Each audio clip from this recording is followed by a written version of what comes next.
आप लोग बात करते रहते हैं ना, इस व्यक्ति की पर्सनैलिटी अच्छी है, इस व्यक्ति की पर्सनैलिटी बहुत अच्छी है, और इस व्यक्ति की पर्सनैलिटी ठीक ठाक है, या मेरी पर्सनैलिटी बहुत अच्छी है, उस व्यक्ति की पर्सनैलिटी इतनी अच्छी नहीं है। हम लोग क्यों ऐसी बातें करते हैं? पर्सनैलिटी क्या है? क्या पर्सनैलिटी आउटर अपीयरेंस है? क्या पर्सनैलिटी आदमी के कैरेक्टरिस्टिक्स का एक बंडल है? या पर्सनैलिटी आदमी के व्यवहार करने का तरीका है? या पर्सनैलिटी आदमी के स्टाइल को पर्सनैलिटी कहते हैं? है क्या पर्सनैलिटी? क्या है पर्सनैलिटी? आप क्या समझते हो पर्सनैलिटी? कैरेक्टर्स, और चलो मैं मान लेता हूँ कैरेक्टर हो गया, और क्या है? पर्सनालिटी सर वो होता है कि हर कोई पर्सनालिटी को डिफरेंट वे में लेता है। कोई किसी को जज करता है चलने बोलने से, कोई उसके व्यवहार से करता है, कोई उसके विचार से करता है। तो ये होता है कि वो किस तरीके से डिफाइन कर रहा है उसको ना। अगर मैं किसी को देख लूँ, सपोज मैं कभी कभी उसकी पर्सनालिटी ऐसे वो कैसा है, हाइट वाइट सब कुछ, कभी कभी होता है कि मैं डिफरेंट एंगल से देख लूँ, तो एक आदमी ना 4 लोगों के लिए 4 तरह की पर्सनालिटी यूज कर सकता है डिफरेंट वे। सो डिफाइन नहीं कर सकते इसको थोड़ा सा। आपका मतलब यही है कि देखने से हम अंदाजा लगा लेते हैं कि पर्सनैलिटी कैसी है। आउटर अपीयरेंस की बात कर रहे हो ज़्यादातर, कि उसका बिहेवियर कैसा, वो दिखता कैसे है, किस तरीके से रिएक्ट करता है, किस तरीके से सोचता है, किस तरीके का उसका लाइफस्टाइल। बेसिकली ज़्यादातर लोग आउटर अपीयरेंस की बात करते हैं, लेकिन पर्सनैलिटी है क्या? Personality is the most stable aspect of your behaviour. मतलब कि आपके व्यवहार का वो एक स्टेबल आस्पेक्ट है जिस पर आप भरोसा कर सकते हो। कि मतलब अगर मेरी पर्सनैलिटी की बात करोगे तो आपको मोर और लेस मैं सिमिलर ही दिखाई दूंगा, चाहे मैं ग्राउंड में होऊंगा, चाहे मैं कॉलेज में होऊंगा, चाहे मैं डिपार्टमेंट में होऊंगा, या कहीं और जगह पे होऊंगा। सेम वे आप दूसरे व्यक्ति की बात करोगे तो वो व्यक्ति हर जगह मोर और लेस सेम ही दिखाई देगा, because you can predict the behaviour of the person based on his personality. मतलब उस व्यक्ति के व्यवहार को देख के, उस व्यक्ति की पर्सनैलिटी को देख के आप प्रिडिक्ट कर सकते हो कि ये व्यक्ति ऐसा काम करेगा। पर्सनैलिटी की डेफिनेशन में जाओगे तो आपको पता चलेगा what a person will do in A given situation. एक व्यक्ति किस परिस्थिति में कैसा व्यवहार करेगा, वो पर्सनैलिटी है। सपोज मैं अभी थोड़ी देर के लिए क्लासरूम से बाहर चला जाऊँ, 5 मिनट में आता हूँ, तो मैं 5 मिनट में जब बाहर गया हूँ तो आप जो क्लासरूम में जो बच्चे बैठे हैं, कोई तो डांस करेगा, कोई सिंगिंग करेगा, कोई मोबाइल देखेगा, कोई बात करेगा, कोई कुछ करेगा। क्यों करेगा वो? बिकॉज उस व्यक्ति की या उस स्टूडेंट की वो पर्सनैलिटी ट्रेट है जो ऑटोमेटिकली करता है। और आपको भी पता चलेगा और आपके टीचर को भी पता चलेगा, मैं बाहर गया हूँ तो क्लास में से एक ही स्टूडेंट है जो इस तरह का नॉइज जो क्रिएट कर सकता है, या इस तरह की एक्टिविटी जो कर सकता है, वो एक ही स्टूडेंट है। I know him very well, है ना। तो पर्सनैलिटी क्या हुआ कि आपके व्यवहार का स्टेबल एस्पेक्ट है। आप पर्सनैलिटी एक ऐसा कॉन्सेप्ट है जिसमें उस व्यक्ति के बारे में आप बता सकते हो कि ये व्यक्ति ऐसा बिहेवियर करेगा, ठीक है। What a person will do in A given situation, ये आपकी व्यवहार का स्टेबल एस्पेक्ट है जिस पर आप भरोसा कर सकते हो। आप कहते हो ना, he is loyal, she is loyal. क्यों कहते हो? नहीं, ऑटोमेटिक तो भरोसा नहीं किया।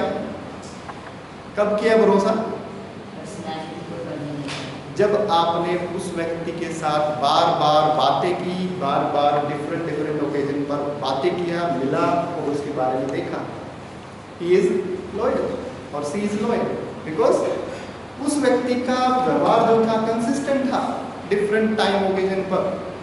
कि आज आपने उससे कोई कहा कि हम ये काम करेंगे, आप 5 बजे मुझे मिलो, वो व्यक्ति 5 बजे नहीं आता है, इट मीन्स अगली बार आप क्या कहोगे?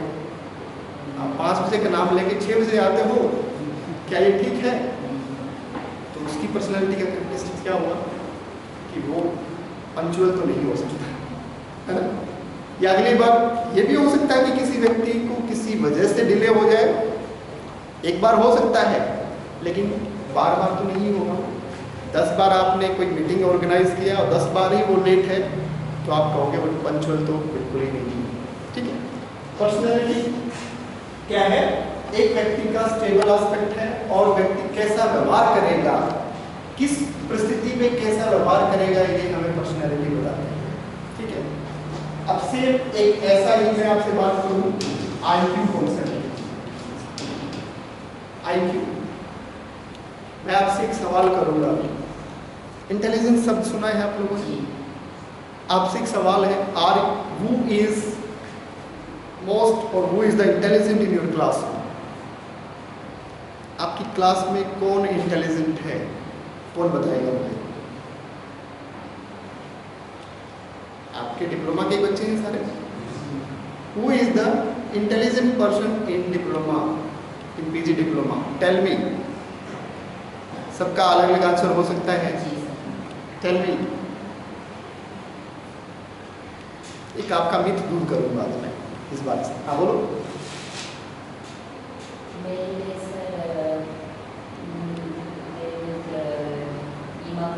चलो अगला कोई बच्चा बताओ जल्दी से, क्विक क्विक। देखिए मेरी बात को सुन लो दोबारा से।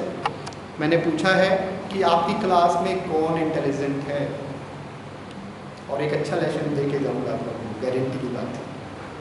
और बोलो जल्दी जल्दी बोलो, हेजिटेट नहीं करना है। आगे बोलो, पीछे पीछे वाले।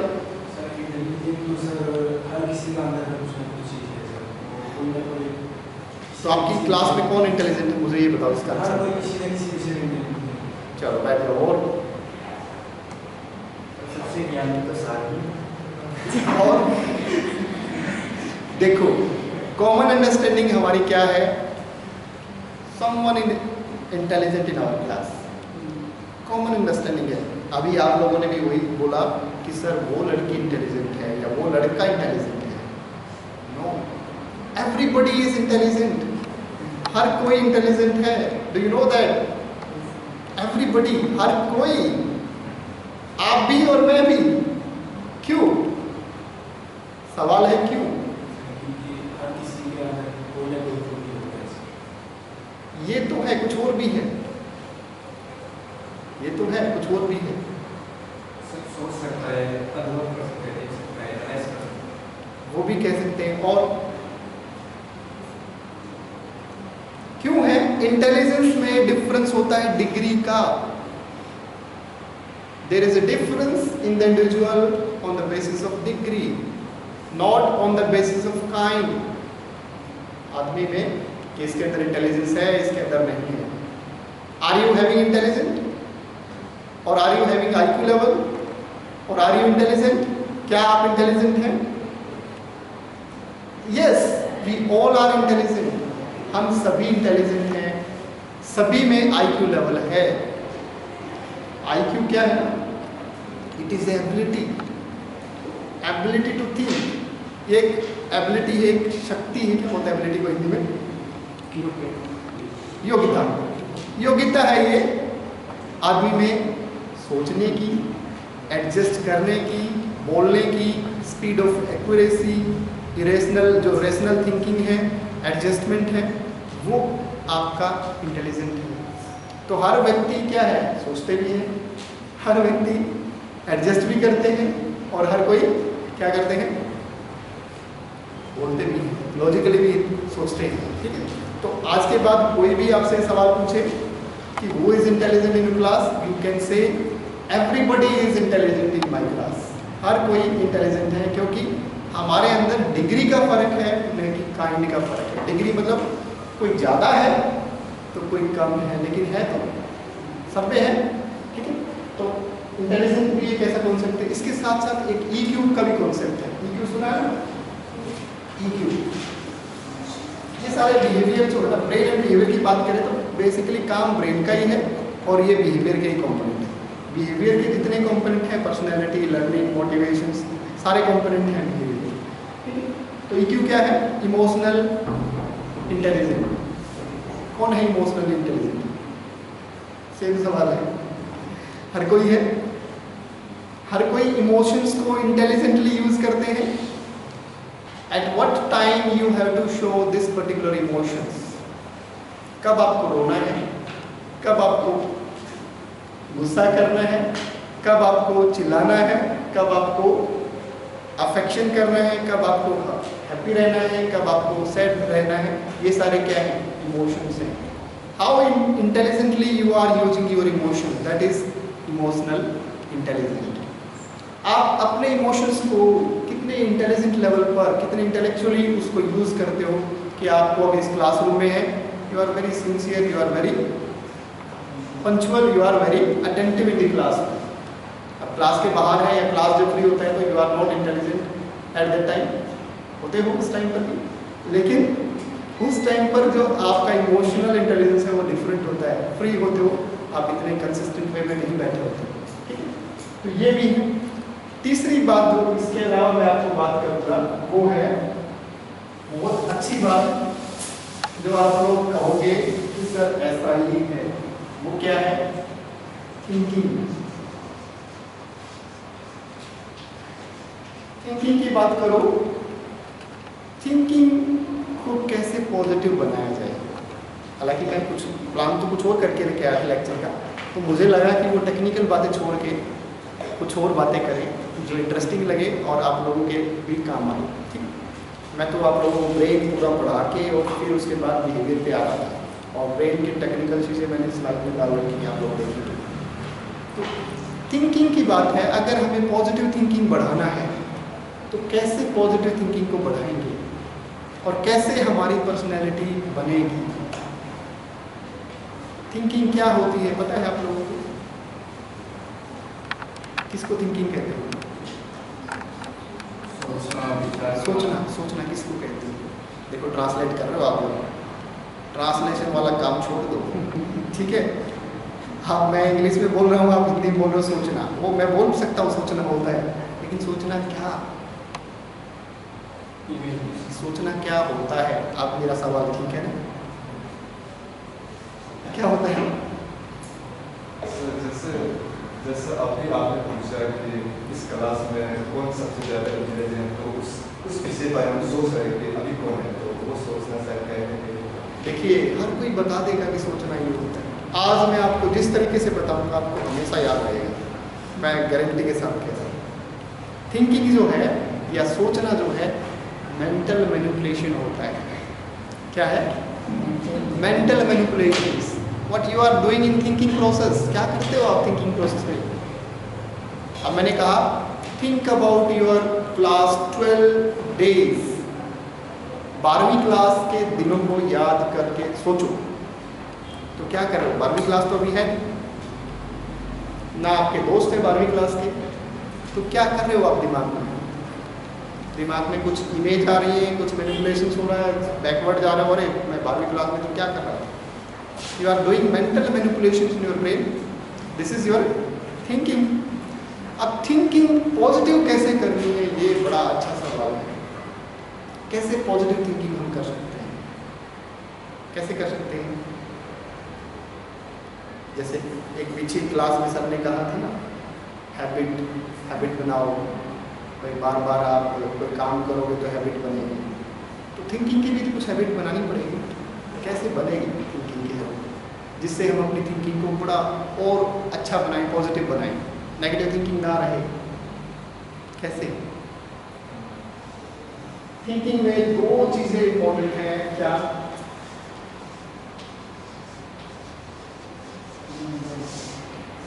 लैंग्वेज. दूसरा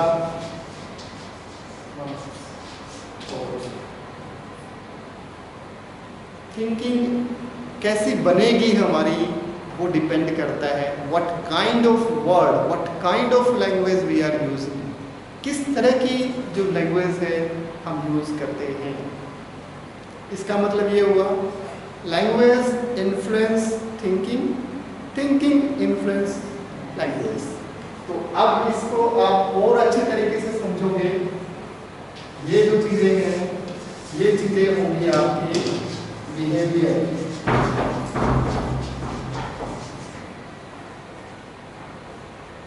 आपका बिहेवियर कैसा होगा, it depends on your thinking. ये आपके सोचने पर डिपेंड करता है।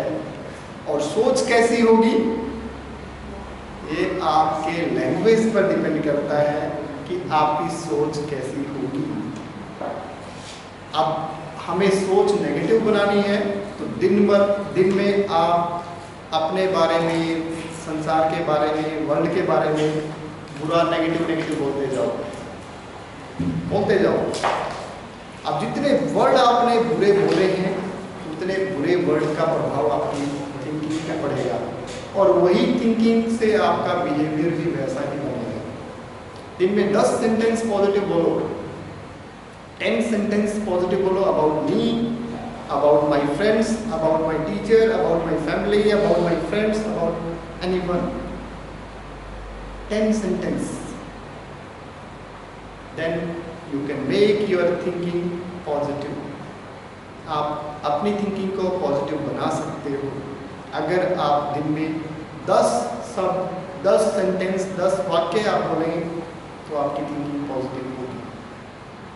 कैसे? मैंने कहा थिंकिंग जो है वो लैंग्वेज को इन्फ्लुएंस करती है, लैंग्वेज थिंकिंग को इन्फ्लुएंस करती है, दोनों मिला के आपके बिहेवियर को बनाते हैं, है ना। जैसे एक छोटा सा एग्जाम्पल मैं देता हूँ इसका।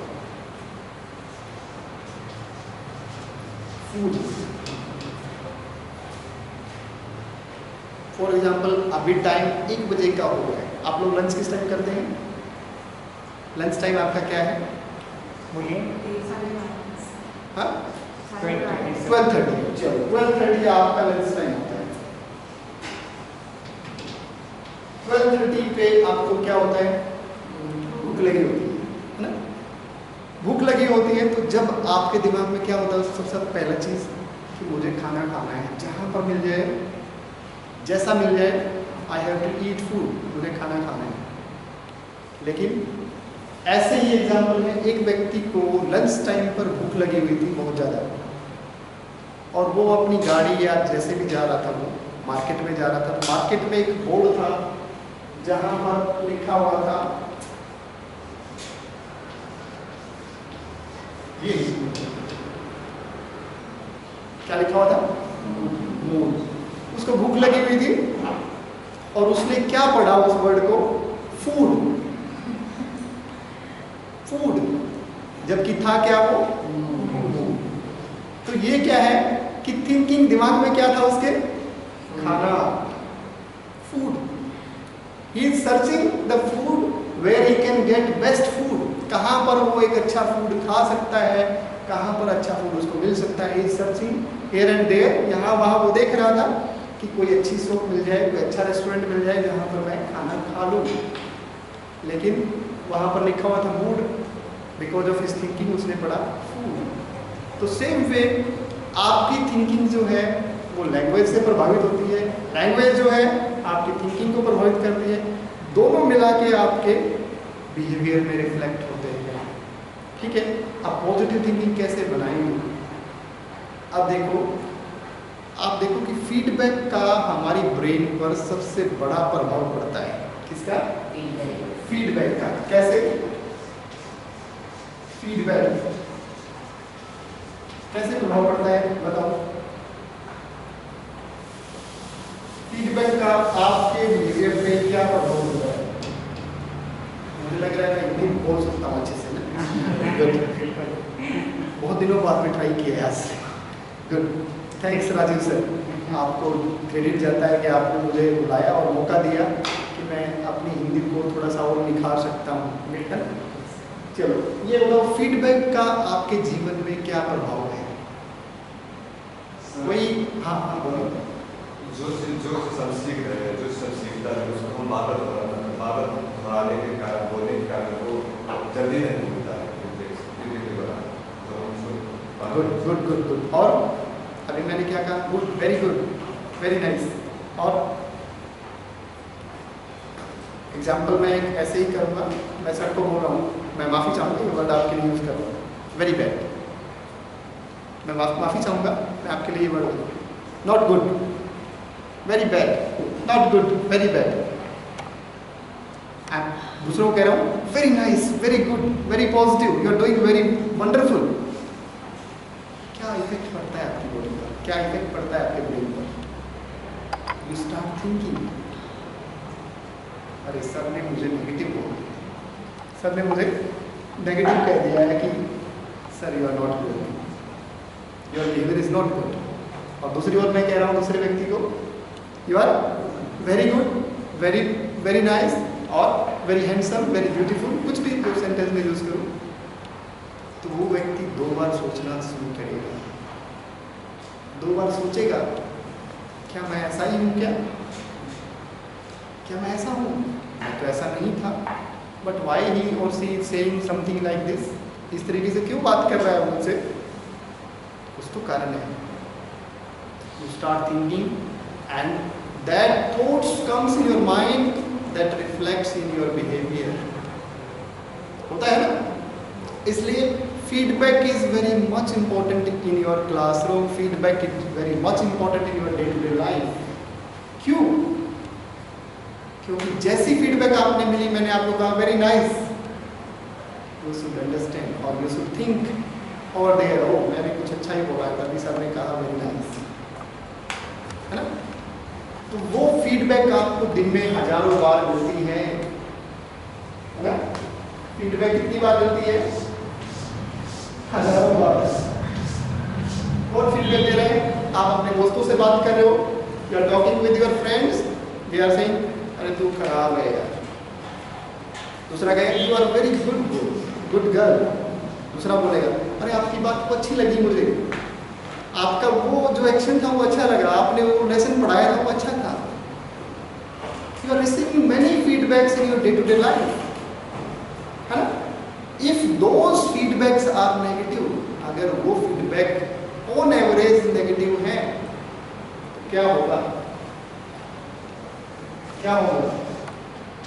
नेगेटिव अफेक्ट हो जाएगा, नेगेटिव अफेक्ट हो जाएगा।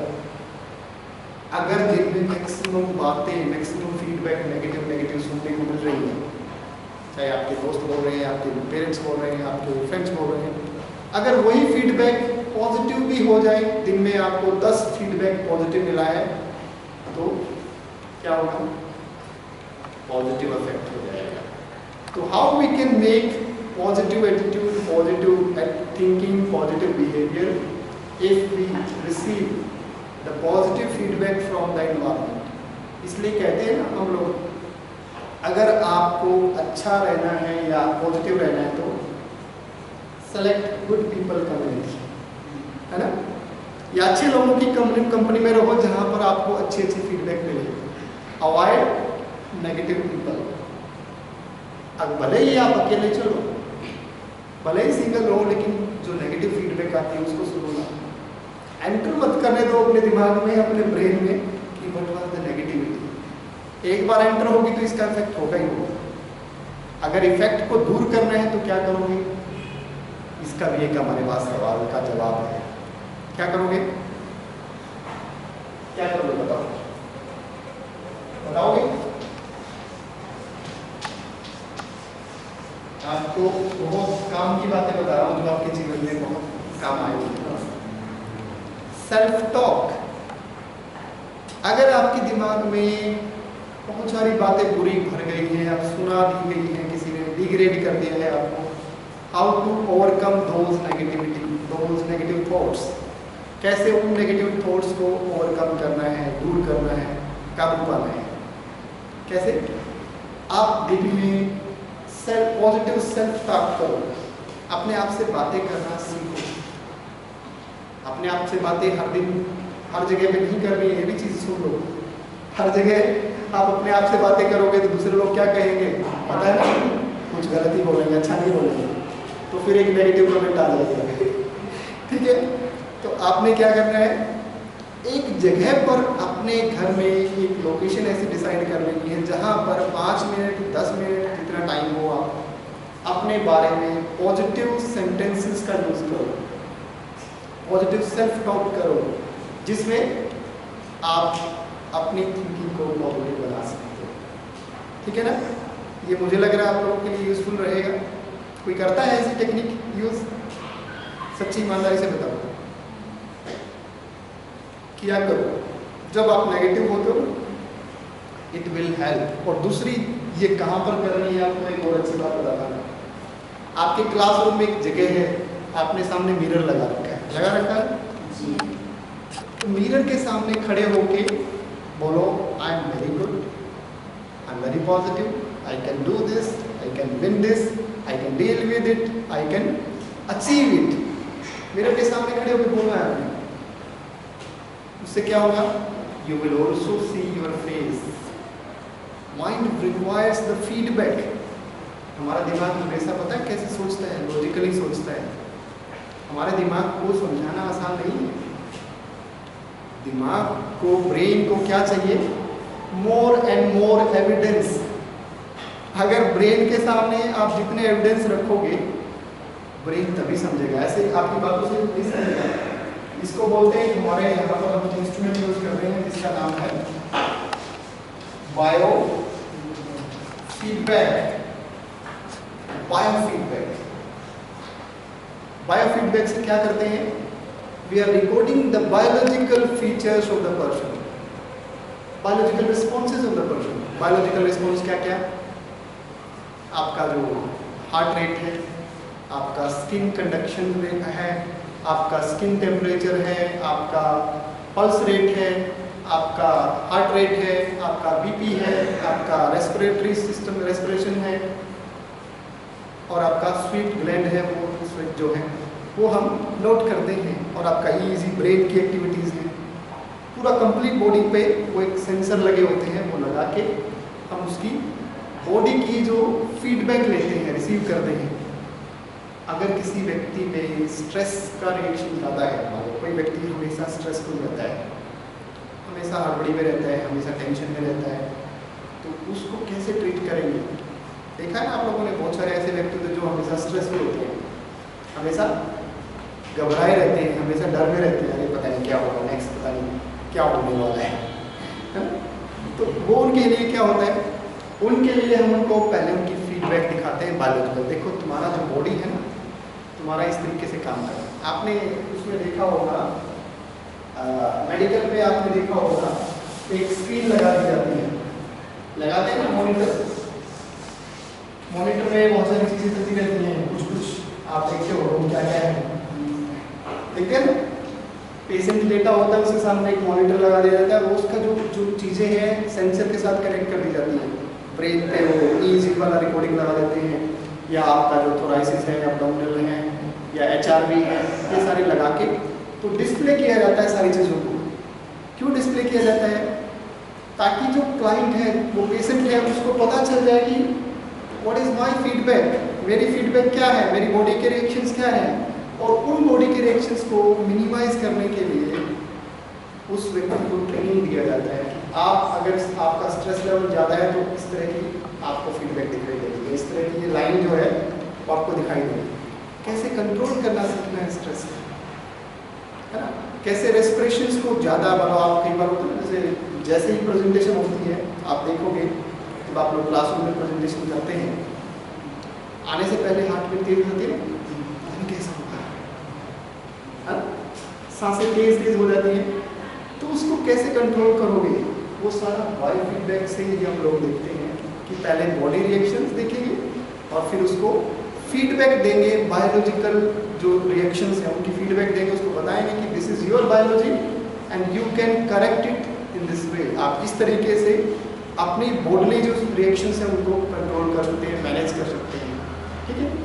तो अगर पॉजिटिव फीडबैक, पॉजिटिव थिंकिंग बनानी है, पॉजिटिव बिहेवियर बनाना है, तो हमें क्या करना पड़ेगा?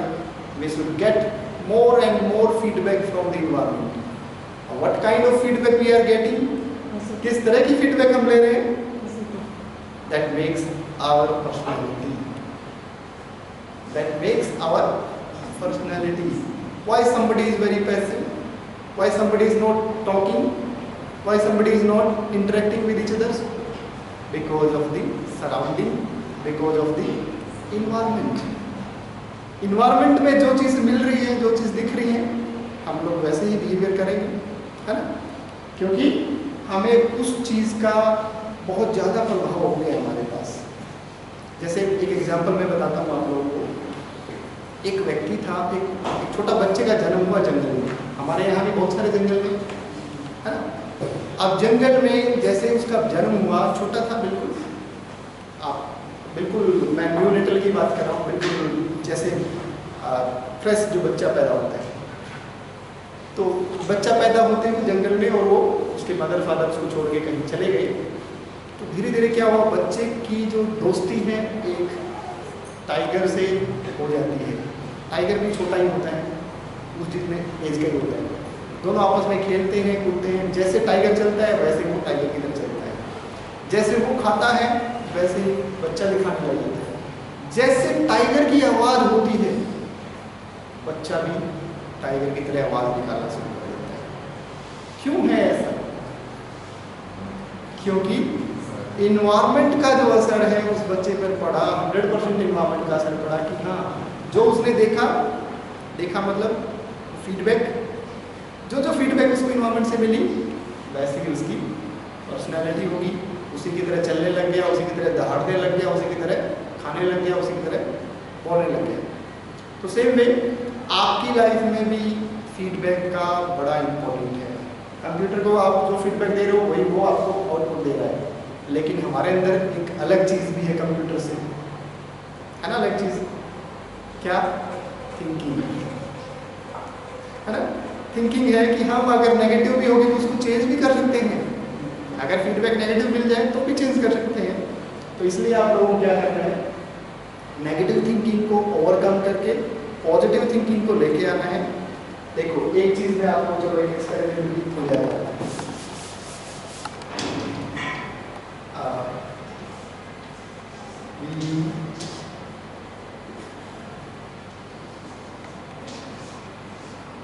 ये क्या लिखा है?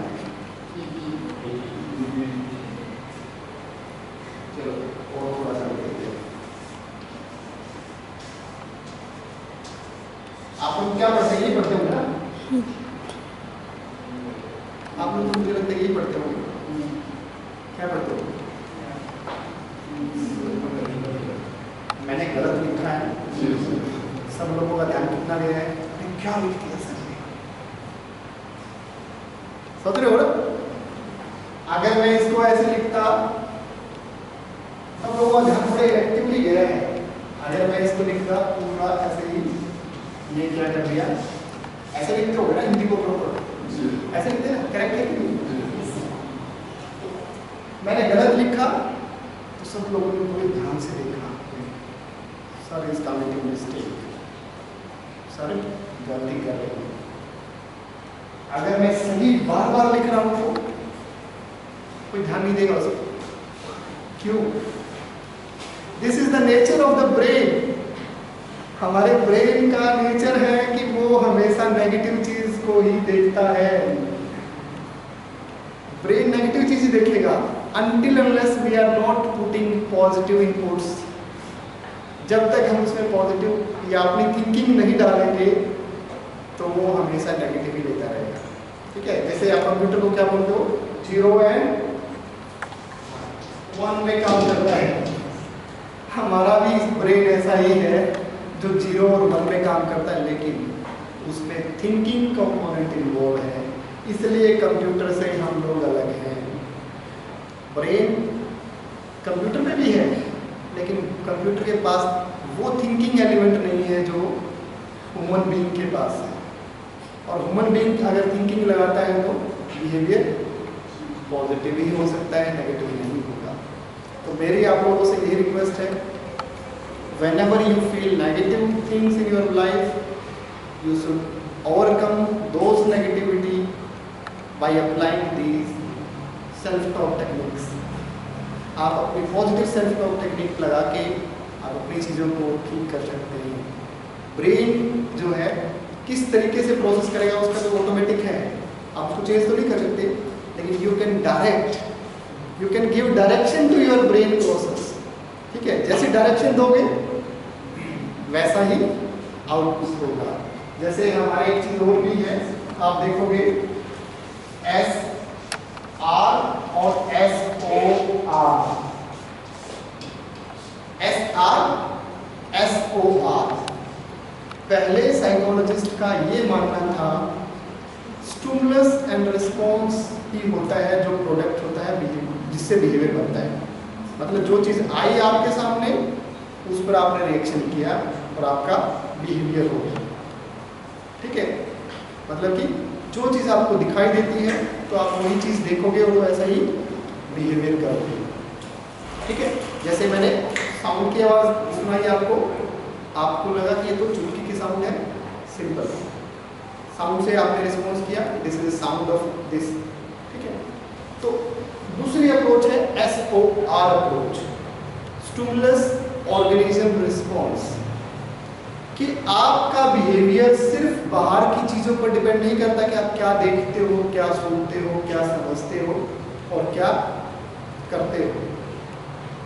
आपका बिहेवियर डिपेंड करता है कि what you think, how you think and how you behave.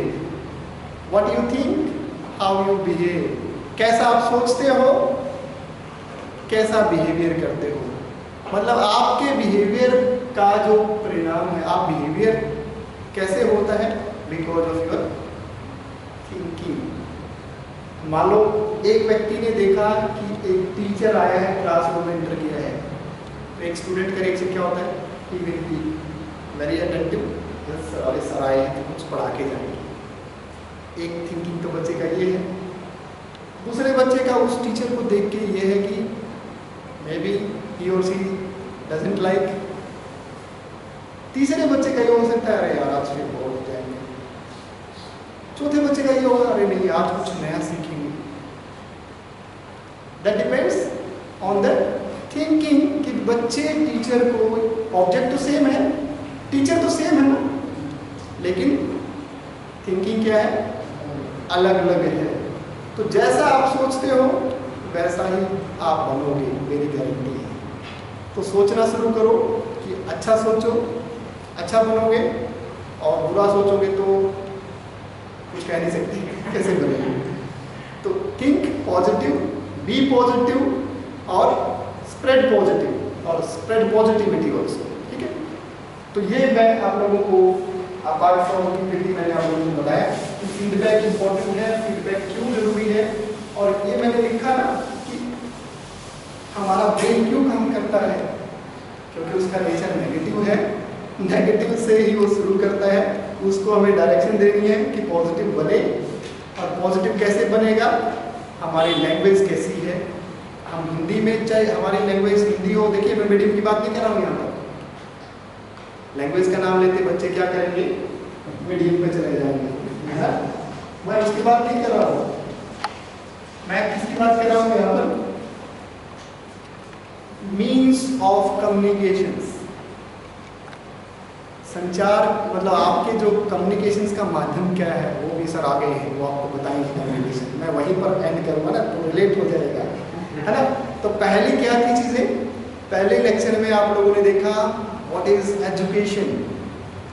Education is also part of psychology. How, कैसे,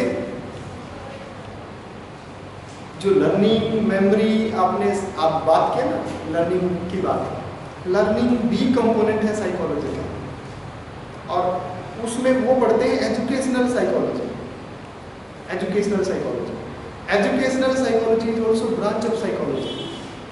there are many branches of psychology, जिसमें हेल्थ साइकोलॉजी है, एजुकेशनल साइकोलॉजी है, स्पोर्ट्स साइकोलॉजी है, clinical psychology है। अब जो आज मैं आप लोगों को पढ़ा रहा हूँ that is bio psychology, biological basis of behaviour. ठीक है, तो there are many branches of psychology, clinical, health, sports, environmental psychology, communication psychology. ठीक है, तो बहुत, और OBB है, ऑर्गेनाइजेशनल बिहेवियर है, तो कई ब्रांचेस हैं। तो सेम वे लैंग्वेज का भी आपकी थिंकिंग पर, बिहेवियर पर असर पड़ता है। किस लैंग्वेज में आप पढ़ रहे हो वो मैटर नहीं करता है, मैटर करता है आपकी लैंग्वेज क्या है, वर्ड क्या है, शब्द क्या है। जो शब्द आप अपने ब्रेन में एंटर करोगे और उसी शब्द से आपकी थिंकिंग बनेगी और वही आपके बिहेवियर में रिफ्लेक्ट होगा और वैसा ही आप बिहेवियर करोगे। किसी व्यक्ति ने कहा कि आपका तो चेहरा खराब है, तो आप सोचोगे मेरे चेहरे में कुछ गड़बड़ है क्या? किसी व्यक्ति ने कहा आपका फेस बड़ा अच्छा है, तो आप लोग 10 बार सोचेंगे ना, क्योंकि आपको फीडबैक पॉजिटिव मिली है। तो अगर किसी को नेगेटिव फीडबैक मिलती है तो आपको उस नेगेटिव फीडबैक को ट्रांसलेट कर लेना है, ओवरकम कर लेना है सेल्फ टॉक से, पॉजिटिव सेल्फ टॉक से, और आप अपने उस चीज़ को ओवरकम कर सकते हैं।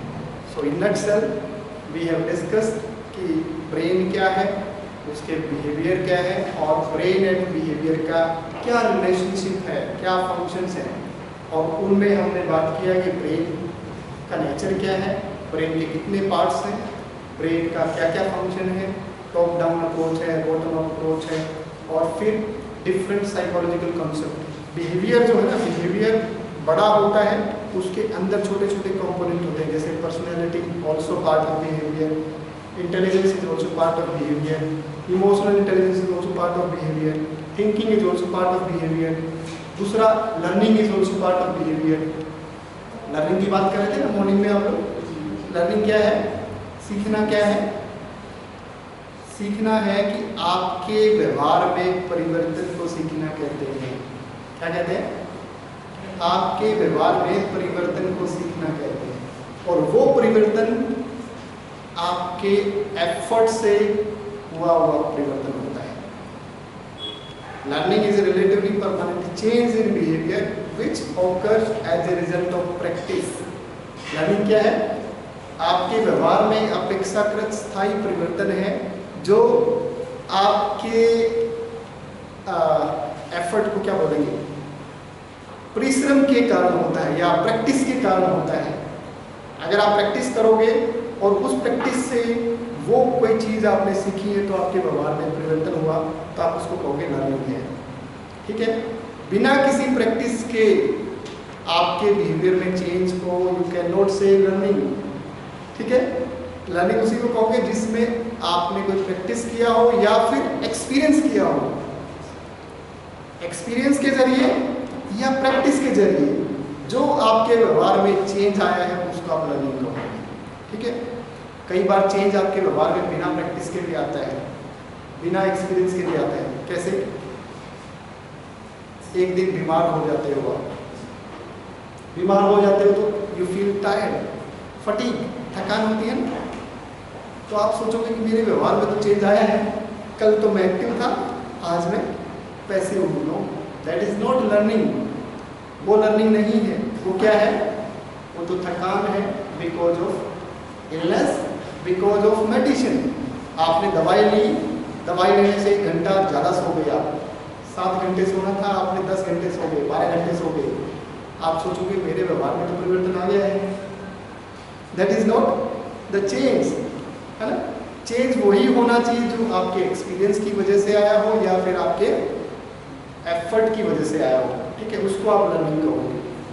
तो लर्निंग भी एक क्या है? ब्रेन का ही कंपोनेंट है, ब्रेन प्रोसेस है, मेंटल प्रोसेस है। लर्निंग आपने देखी है कहीं पर? Where is your learning? Can you see? We can not see directly where it is, है ना? मेमोरी देखिए कहाँ पर है? मेमोरी कहाँ पर है? मेमोरी भी नहीं देखा, टाइम हो गया सर। मेमोरी भी नहीं देखा आप लोगों ने कि मेमोरी कहाँ पर है, नहीं देखा ना, क्योंकि ये ब्रेन प्रोसेस है, इनको आप नहीं देख सकते, लेकिन यूज सभी करते हैं। मेमोरी क्या है? स्मृति। हिंदी को क्या स्मृति बोलते हैं? स्मृति। मेरी बेटी का नाम है समृद्धि, उसी से मेरी बेटी का नाम है समृद्धि। समृद्धि क्या है? इंग्लिश में ट्रांसलेट मत करो। क्या है समृद्धि? मेमोरी, स्मृति, वो ट्रांसलेट नहीं करना है। क्या स्मृति है? कि आप किसी इंफॉर्मेशन को होल्ड करके कुछ दिनों तक स्टोर करते हैं, और जब जरूरत पड़ती है तो उसको आप रिकॉल करते हो। You are holding a particular information for a period of time, and you are recalling that information when it required. जब जरूरत होती है उस चीज़ को बताने की, उस टाइम पर आप बताते हो। जैसे मैंने पूछा, अरे ईटानगर कितनी दूर है? How far is Itanagar? ये तो मेमोरी में है ना, गए होंगे तो पता होगा कि यहाँ से 40 किलोमीटर है या 23 किलोमीटर है, 25 किलोमीटर है, कितना है? याद करने की जरूरत नहीं है ना, वो मेमोरी में स्टोर है। जरूरत अब पड़ रही है कि आप बता दो ये कितना किलोमीटर था, आपने कहाँ से निकाला?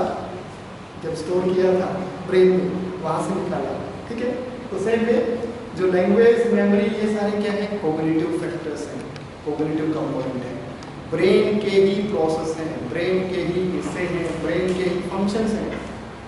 ब्रेन के ही फंक्शन है ना, थिंकिंग भी है ब्रेन का फंक्शन, मेमोरी भी फंक्शन है, लर्निंग भी है, और इंटेलिजेंस भी है, इमोशनल इंटेलिजेंस भी है, पर्सनैलिटी भी है। ये सारे कंपोनेंट ब्रेन के ही हैं, और उन्हीं से हमारा बिहेवियर होता है। This is brain and behaviour. Okay, anything you want to ask? कुछ चीज़ पूछना चाहते हैं? कोई आप लोगों में से कोई कुछ पूछना चाह रहे हैं? कोई चीज़ आप अपने लाइफ में साइकोलॉजी इस्तेमाल करते हैं? करते हो? किस तरह की करते हो? क्या क्या साइकोलॉजिकल चीज़ें आती हैं? ये इम्पोर्टेंट रहेगा हमारे लिए। सर ज़्यादातर वो पढ़ाई के कारण जब पढ़ते वक्त होता है तो क्या क्या होता है, किस तरह से करना है, अगर पढ़ने के बाद नहीं समझ आए छोड़ देना है या फिर से शुरू करना है, ये बहुत मुझे कन्फ्यूजन आता है। बाद में सोचना पड़ता है कैसे करना है, ये भी आता है, हाल भी नहीं होता है, तो ये चीज़ बहुत होता है। कन्फ्यूजन आता है तो क्या करना है? कॉन्फ्लिक्ट कह सकते हो, कन्फ्यूजन कह सकते हो, जो आप कहना चाहो। कन्फ्यूजन आता है तो आपको, जब कन्फ्यूजन होते हो, पहले तो ये देखना कि कब कन्फ्यूजन होता है। जब आपके सामने कॉन्ट्राडिक्टरी चीज़ें होती हैं, इधर जाऊँ उधर जाऊँ, यहाँ जाऊँ वहाँ जाऊँ, where to go where not to go, what to eat what not to eat, क्या खाना है क्या खाना नहीं है। कन्फ्यूजन होगा ना? अब एक्सपर्ट कौन बताएगा? हर बार तो एक्सपर्ट नहीं रहेगा साथ में, है ना? तो क्या खाना है, कब खाना है, कहाँ जाना है, ये डबल चीज़ें हो जाती है ना। कहाँ जाऊँ कहाँ ना जाऊँ, क्या खाऊँ क्या ना खाऊँ, वहाँ पर कॉन्फ्लिक्ट होगा, कन्फ्यूजन होगा। तो आपको क्या करना है? थोड़ी देर रिलैक्स रहना है, 5 मिनट रिलैक्स रहना है। फिर ये देखना है कि रिक्वायरमेंट क्या है आपकी, क्या रिक्वायरमेंट है। पढ़ाई वाली बात है, मान लो आपको सिलेबस बहुत सारा हो गया आपके पास, देख लिया कि 10 यूनिट हैं, 2 पेपर हैं, 3 पेपर हैं, कौन सा पेपर बोरिंग लग रहा है, कौन सा पेपर इंटरेस्टिंग लग रहा है। तो हमेशा स्टार्ट करो इंटरेस्टिंग पेपर से। इंटरेस्टिंग को पढ़ो, जब इंटरेस्टिंग कवर हो जाए फिर बाद में उठाओ बोरिंग को। क्यों? बोरिंग को जब उठाओगे तो उस टाइम पर आपका एक कॉन्फिडेंस लेवल हाई हो जाता है। क्यों? क्योंकि इंटरेस्टिंग कंपोनेंट आपने लर्न कर लिए हैं, आपको मेमोराइज हो गया, अरे मैं इतना तो पढ़ लिया, मैंने तो कवर कर लिया है, वो तो मैंने जल्दी कवर कर लिया, इसको भी नहीं छोड़ूंगा। एक कॉन्फिडेंस आ जाता है ना उस टाइम तक कि मैं इस बोरिंग पेपर को भी, या जो मुझे लग रहा है कि मोस्ट डिफिकल्ट है, इसको भी मैं पढ़ सकता हूँ क्योंकि मैंने पहले वाला पढ़ लिया है, पहले की तैयारी हो गई है। दूसरा आप देखोगे manage your time, manage your time कि कौन से टाइम पर कौन से सब्जेक्ट की ज़रूरत है। आपकी ज़रूरत है कि भाई आपका कल सेशनल एग्ज़ाम है, सेशनल एग्ज़ाम में मान लो आपका एक टॉपिक आना है तो पहले उस टॉपिक को कवर करो। दूसरा, इसके बाद तीसरी चीज़ है कि आप चीज़ों को टुकड़ों में बांट के करो, स्लाइस, है ना, चीज़ों को टुकड़े में बांट के करो। टॉपिक के 4-5 हिस्से बना लो, छोटे छोटे हिस्से बना लो, जिससे क्या होगा कि आप छोटे छोटे हिस्सों में डिस्ट्रीब्यूट करोगे टॉपिक को, तो आपको कंफ्यूजन नहीं होगा। इजी टू अंडरस्टैंड, इजीली आप उस चीज़ को समझ लोगे। इसके बाद एक और आप कर सकते हो, organise your text, organise your text. जैसे इस तरीके से अगर आपको कोई चीज़ सीखना है और लॉन्ग टाइम तक याद रखना है, you can organise the text. मान लो 3 कंपोनेंट हैं किसी चीज़ के, उसके आगे 2 हिस्से हैं, 2 ऐसे ऑर्गेनाइज द कंटेंट। मान लो इसके 3 हिस्से हैं, इस तरीके से आप लोग ऑर्गेनाइज करके टेक्स्ट को, कंफ्यूजन को दूर कर सकते हो। एक और लास्ट चीज़ है, जब भी कंफ्यूजन दूर नहीं होता, make a habit of writing. Make a habit of writing diary. कौन कौन बच्चे हैं जो डायरी नोट करते हैं? 1 2 3 4 5। आप लोग लिटरेचर के हैं, हिंदी के हैं, यू मस्ट राइट समथिंग। कुछ न कुछ लिखना है हर दिन। अगर आप लिखोगे तो मैं गारंटी के साथ कह रहा हूँ आपके लाइफ के कंफ्यूजन सारे दूर हो जाएंगे। Make a habit of writing, लिखने की आदत डाल लो। और हमारे टीचर कहते थे make a point of it, पल्ले से गांठ बांध लो। ठीक है, हमारे वहाँ प्रचलन में था कि अपने पल्ले से, जैसे आप दुपट्टा रखते हो ना, दुपट्टे को बांधते हो ना, नोट करते हो, तो उसी को बोलेंगे make a point of it, कि अपनी आदत बना लो और पल्ले से बांध लो, गांठ बांध लो इस बात की कि आपको ये काम करना ही करना है। तो कोई कंफ्यूजन नहीं होगा, नहीं होगा। बस इस तरीके से आप अपना काम करो। Thank you very much for listening this patiently. Thank you very much.